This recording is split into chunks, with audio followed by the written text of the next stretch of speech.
नमस्ते दोस्तों, मैं हूँ अयाज शेख और ये है मेरा YouTube channel you should know.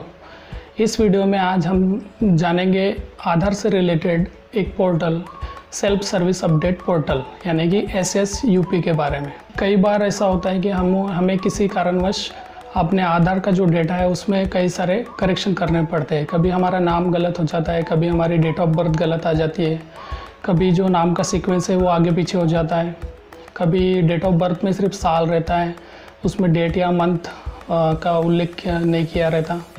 तो इस तरीके से आधार में अपने एड्रेस चेंज करना पड़ता है। कई बार होता है कि हम काम के सिलसिले में बाहर चले जाते हैं और उस समय हमारा जो एड्रेस होता है आधार पे वो पुराना होता है और हमको कई सारे काम के लिए हमें करंट एड्रेस चाहिए होता है आधार पे।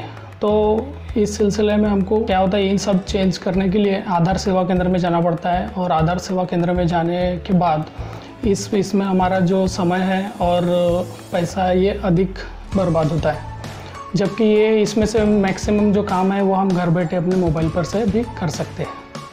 आधार में जो डेटा होता है वो दो प्रकार का होता है। एक होता है डेमोग्राफिक डेटा और एक होता है बायोमेट्रिक डेटा। तो अगर आपको बायोमेट्रिक डेटा चेंज करवाना है तो हम घर बैठे नहीं कर सकते, उसके लिए हमें आधार सेवा केंद्र ही जाना पड़ता है। लेकिन डेमोग्राफिक डेटा होता है जिसमें कि नाम है आपका डेट ऑफ बर्थ है, एड्रेस है, जेंडर है, इस प्रकार की जो इन्फॉर्मेशन है ये डेमोग्राफिक इन्फॉर्मेशन है और ये हम बिना आधार सेवा केंद्र जाए भी अपने घर बैठकर चेंज कर सकते हैं। देखिए कि अब हम जो ये चेंजेस है वो हमारे ज़िंदगी में कितनी बार करवा सकते हैं ये हम जानेंगे। आपका जो नाम है वो हम सिर्फ ज़िंदगी भर में 2 बार चेंज करवा सकते हैं। किसी भी कारण से नाम में जो है वो 2 बार चेंजेस कर सकते हैं। जेंडर जो है वो 1 बार चेंज कर सकते हैं हम।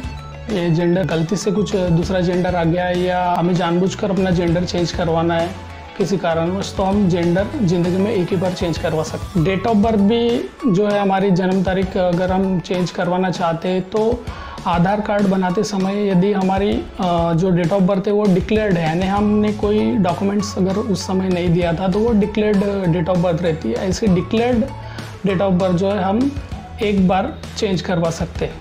और जो आधार में का जो एड्रेस है, जो पता है वो हमारा, हम उसे कितने भी बार चेंज करवा सकते हैं, इस पर कोई लिमिट नहीं है। नाम 2 बार चेंज करवा सकते हैं, जेंडर 1 बार चेंज करवा सकते हैं, डेट ऑफ बर्थ भी 1 बार ही चेंज करवा सकते हैं। तो इनमें से अगर हमें कोई चेंजेस करवाना है तो उससे जुड़ा हुआ जो भी एक डॉक्यूमेंट है वो हमें अपने मोबाइल के कैमरे से फ़ोटो निकाल लेनी है और फिर सेल्फ सर्विस अपडेट पोर्टल पे जाके अपना काम शुरू करना है।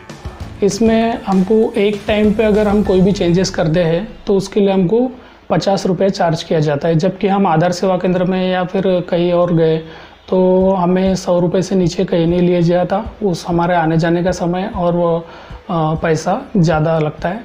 इसलिए हमें मैक्सिमम ये जो काम है डेमोग्राफिक चेंजेस के, ये घर बैठे मोबाइल पर कर सकते हैं। अगर आप ये सभी चेंजेस घर बैठे अपने मोबाइल से करवाना चाहते हैं तो इसकी एक शर्त है कि आपका जो मोबाइल नंबर है ये आधार में रजिस्टर्ड होना चाहिए। अगर आपके पास रजिस्टर्ड मोबाइल नंबर है आधार डेटाबेस का तो ही आप ये सब चेंजेस मोबाइल पर घर बैठकर कर सकते हैं। अगर आपके पास रजिस्टर्ड मोबाइल नंबर नहीं है तो आपको इन सभी कामों के लिए आधार सेवा केंद्र ही जाना पड़ेगा। आइए देखते हैं कि सेल्फ सर्विस अपडेट पोर्टल के थ्रू हम कौन कौन सी इंफॉर्मेशन और कैसे चेंज कर सकते हैं। चलिए, अगर आधार कार्ड में हमारा मोबाइल नंबर रजिस्टर्ड है तो हम घर बैठे अपना नाम, date of birth, gender, Aadhaar card पर की जो लोकल भाषा है वो, एड्रेस, ईमेल आईडी और मोबाइल नंबर भी चेंज कर सकते हैं। मोबाइल नंबर और ईमेल आईडी चेंज करने के लिए आपको कोई भी डॉक्यूमेंट्स नहीं देना होगा। जबकि नाम, डेट ऑफ बर्थ, जेंडर और एड्रेस अगर आप ऑनलाइन चेंज करना चाहते हैं तो आपको जो भी चेंज करना है उससे रिलेटेड एक डॉक्यूमेंट्स ऑनलाइन अपलोड करना होगा। इसके अलावा अगर आप अपना ईमेल आईडी अगर रजिस्टर्ड करते हैं आधार में तो ये बेस्ट होता है, क्योंकि हमारे आधार से रिलेटेड जो भी ऑथेंटिकेशन होते हैं, यानी कि जहाँ भी हम आधार का इस्तेमाल करते हैं, चाहे वो थंब से हो या आधार OTP से रिलेटेड हो, जब भी कोई भी काम में हमारा आधार का इस्तेमाल किया जाता है, अगर हमारा ईमेल आईडी रजिस्टर्ड है तो वो सब नोटिफिकेशन हमारे मेल पर आ जाती है, जिससे हमको पता चलता है कि हमारे आधार का कहीं गलत इस्तेमाल ना हो, इसकी हम जानकारी रख सकते हैं। तो चलिए, आपके मोबाइल के ब्राउज़र में आपको टाइप करना है UIDAI टाइप करके इसे एंटर कर देना है। इसके बाद ये UIDAI की साइट दिख रही है, इस पर टच करना है। आधार के साइट पर हम आ चुके हैं। इसके नीचे स्क्रॉल करेंगे तो यहाँ गेट आधार है और ये है अपडेट आधार। अपडेट आधार में अपडेट डेमोग्राफिक्स डेटा ऑनलाइन करके है, इसे हमें टच करना है। इसके बाद हम आ गए हैं आधार के सेल्फ सर्विस अपडेट पोर्टल पे SSUP पर। यहाँ पे SSUP पे आने के बाद ये दिखा रहा है कि प्रोसीड टू अपडेट आधार, यहाँ हमें टच करना है। इसके बाद ये पेज ओपन हुआ है। यहाँ पे हमें आधार नंबर डालना है, जिस आधार में हम चेंज करवाना चाहते हैं वो आधार नंबर यहाँ डालना है। यह आधार नंबर डाल देंगे।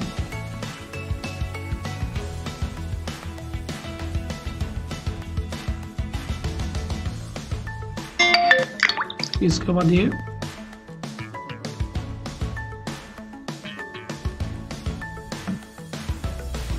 ये सेंड OTP करेंगे।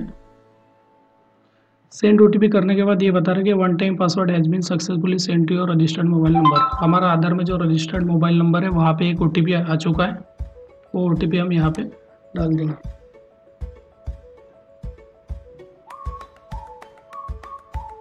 OTP डालने के बाद ये लॉगिन करना है। तो अभी हमारी पहली जो स्टेप है वो पूरी हो चुकी है। अब हम आ चुके हैं अपडेट डेमोग्राफिक्स डेटा में। अब हम यहाँ पे जो भी चेंज करना है वो कर सकते हैं, यहाँ पे टच करेंगे। इसके बाद यहाँ हमसे पूछ रहा है कि क्या चेंज करना है हमें, language, gender, address, email ID, नाम, डेट ऑफ बर्थ और मोबाइल नंबर।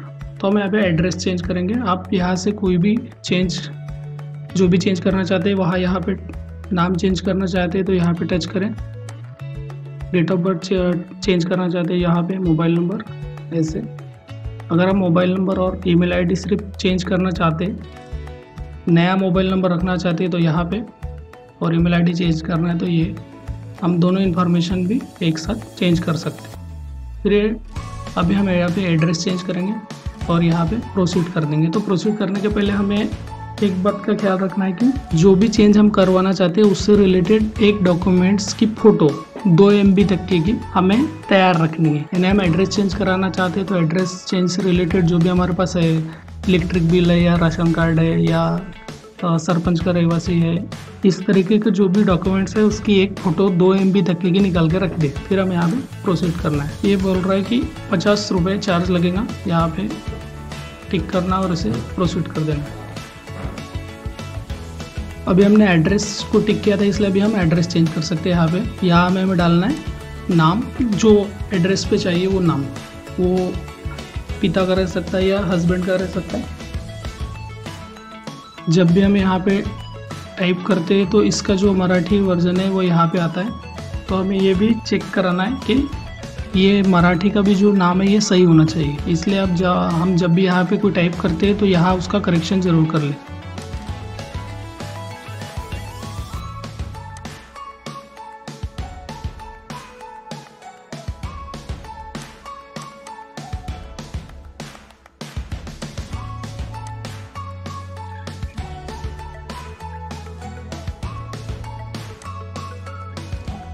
इसके बाद है बिल्डिंग, रोड, एरिया, लैंडमार्क। हम यहाँ पे कोई भी इंफॉर्मेशन डाल सकते हैं। जिसके बाद हमें यहाँ पे साइड में टच कर देना है। तो ये ऐसे लिख के आया है, इसे हम थोड़ा करेक्शन कर देंगे। इसके बाद हमें यहाँ पे टाइप करना है पिन कोड, साइड में टिक कर देना है। इसके बाद हमें पूछ रहा है गांव, मराठी में भी आ गया। इसके बाद हमें पोस्ट ऑफिस डालने के बाद जैसे हम पोस्ट ऑफिस एंटर करते हैं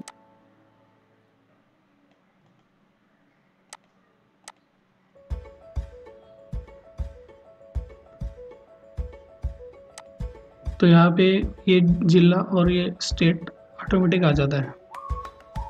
इसके बाद ये कह रहा है कि अपलोड वैलिड डॉक्यूमेंट्स। तो हम एड्रेस चेंज कर रहे हैं, तो एड्रेस से रिलेटेड जो भी डॉक्यूमेंट है वो अभी यहाँ पे हम अपलोड करेंगे।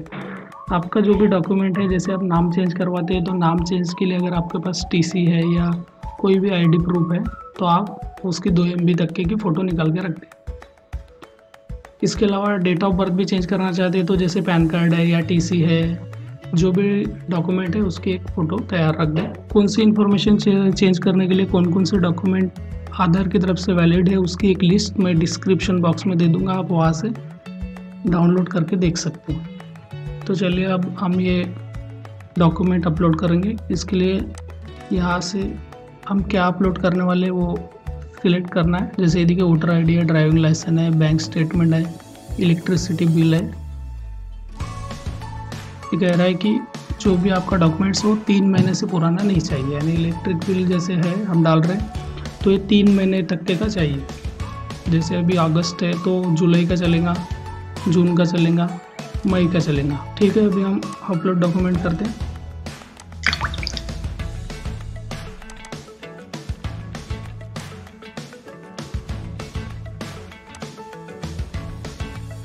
डॉक्यूमेंट अपलोड करने के बाद हमें एक प्रीव्यू करना है।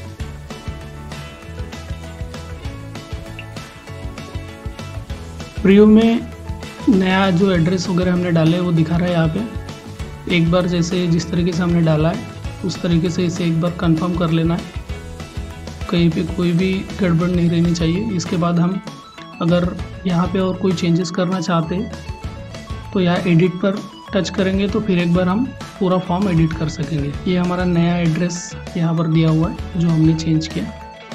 इसके बाद हमें ये कैप्चा डाल देना है। यहाँ पे कैप्चा डाल के फिर एक बार सेंड OTP कर देना है। OTP हमारे रजिस्टर्ड मोबाइल नंबर पे आ गया है, ये हमें यहाँ पे डाल देना है। OTP डालने के बाद इसे एग्री कर देना है और इसे मेक पेमेंट कर देना है। 50 रुपये चार्ज का प्रोसेस हमें अभी करना होगा। ये देखिए ये कह रहा है कि टोटल पेएबल अमाउंट 50 रुपये, यानी हम घर बैठे अपना एड्रेस अगर चेंज करना चाहते हैं तो 50 रुपये चार्ज हमें देना होगा। तो एक डेबिट कार्ड या क्रेडिट कार्ड थ्रू भी हम पेमेंट कर सकते हैं, नेट बैंकिंग थ्रू भी कर सकते हैं। और ये वॉलेट पे अगर हम टच करेंगे तो यहाँ पे फ़ोनपे है, पेटीएम, फ्रीचार्ज, ओला, जियो, इस तरीके के ऐप है। इस ऐप के थ्रू भी हम पेमेंट कर सकते हैं। तो मैं यहाँ फ़ोनपे के थ्रू पेमेंट करूँगा क्योंकि UPI से पेमेंट करना काफ़ी आसान है और सुरक्षित भी है। Keep mobile handy, complete payment OTP through payment होगा कह रहा है, मोबाइल तैयार रखें। तो हमें प्रोसीड कर देना है। यहाँ पे हमें फ़ोनपे को लॉगिन करना है या हम ये QR कोड भी स्कैन करके पेमेंट कर सकते हैं। हम मोबाइल नंबर डाल के उसे सेंड OTP टू लॉगिन भी कर सकते हैं या फिर ये QR कोड से भी पेमेंट कर सकते हैं। तो मैं शो QR कोड कर रहा हूँ। ये QR कोड है, एक QR कोड को मैं स्कैन करता हूँ फ़ोनपे से। स्कैनिंग हो चुकी है। 50 रुपये अभी मैं पेमेंट करने वाला हूँ। फ़ोनपे से 50 रुपये पेमेंट हो चुका है। ट्रांजैक्शन सक्सेसफुल, 50 रुपये चार्ज। इसके बाद हमें अगर इस रिसिप्ट को डाउनलोड करके रखना है तो हम इसे डाउनलोड भी कर सकते हैं। ये देखिए डाउनलोड हो रही है, हो गई है download. Acknowledgement receipt for SSVP demographic update transaction successful, यानी कि हमारा डिजिटली साइन डॉक्यूमेंट, यानी कि हमारा जो पेमेंट का प्रोसेस है वो खत्म हो चुका है। हमारी जो रिक्वेस्ट है वो एक्सेप्ट हो चुकी है। हमने जो ऑनलाइन अपडेट के लिए जो रिक्वेस्ट की थी उसका स्टेटस भी हम चेक कर सकते हैं। इसके लिए फिर एक बार हम आ गए आधार के साइट पे। यहाँ पे ये अपडेट आधार और यहाँ लिखा है कि अपडेट डेमोग्राफिक डेटा ऑनलाइन, अभी हमने किया। और check online demographics update status, तो हमने जो अभी ऑनलाइन एड्रेस चेंज की जो रिक्वेस्ट की थी उसका हम स्टेटस यहाँ से चेक कर सकते हैं। नंबर हमें यहाँ पे डालना होगा, आधार नंबर। जिस आधार नंबर पे हमने एड्रेस चेंज के लिए रिक्वेस्ट की थी वो आधार नंबर हमें यहाँ पे डालना है। और ये कैप्चा यहाँ पे दिया हुआ है, कैप्चा भी यहाँ डाल देना है। इसके बाद हमें फिर एक बार सेंड OTP कर देना है। OTP जा चुका है रजिस्टर्ड मोबाइल नंबर पे। OTP डालने के बाद इसे हम चेक स्टेटस कर देंगे तो हमारे जो एप्लीकेशन का जो स्टेटस है वो हमें ऑनलाइन दिखाई देगा। अपडेट रिक्वेस्ट नंबर, ये URN नंबर है और हमने जो रिक्वेस्ट की थी वो आज की 9 तारीख की है। Your demographics update request is pending with our operator for review. ये कहना है कि आपने जो रिक्वेस्ट की थी वो हमारे पास अभी पेंडिंग है 24 घंटे बाद इसका स्टेटस आप फिर एक बार चेक करें। तो इस तरीके से हम अपने जो भी ऑनलाइन अपडेट का जो रिक्वेस्ट का स्टेटस है वो हम यहाँ से चेक कर सकते हैं। कुछ दिनों में हमारा जो चेंजेस के साथ है नया आधार कार्ड हमारे नए एड्रेस पर आ जाता है। इस तरीके से अगर हम कोई भी चेंजेस करते हैं तो नया आधार कार्ड हमारे दिए गए पते पर आ जाता है। इस तरीके से हम घर बैठे अपने मोबाइल से अपना नाम, date of birth, gender, language, address, email ID और मोबाइल नंबर चेंज कर सकते हैं। शर्त यह है कि आपका मोबाइल नंबर आपके आधार कार्ड में पहले से रजिस्टर्ड होना चाहिए। अगर आपका मोबाइल नंबर रजिस्टर्ड नहीं है तो सबसे पहले आपको आधार सेवा केंद्र जाके आपका मोबाइल नंबर आधार में रजिस्टर्ड करा लेना है, क्योंकि आधार में मोबाइल नंबर रजिस्टर्ड होने के कई सारे फायदे होते हैं। तो दोस्तों, अगर आपको ये वीडियो अच्छा लगा तो लाइक और शेयर करें, और अभी तक अगर आपने मेरा चैनल सब्सक्राइब नहीं किया है तो सब्सक्राइब करें, साथ ही साथ बेल बटन को प्रेस करें जिससे कि मेरे आने वाले सभी नए वीडियो की नोटिफिकेशन आप तक जल्द से जल्द पहुंच सके। धन्यवाद।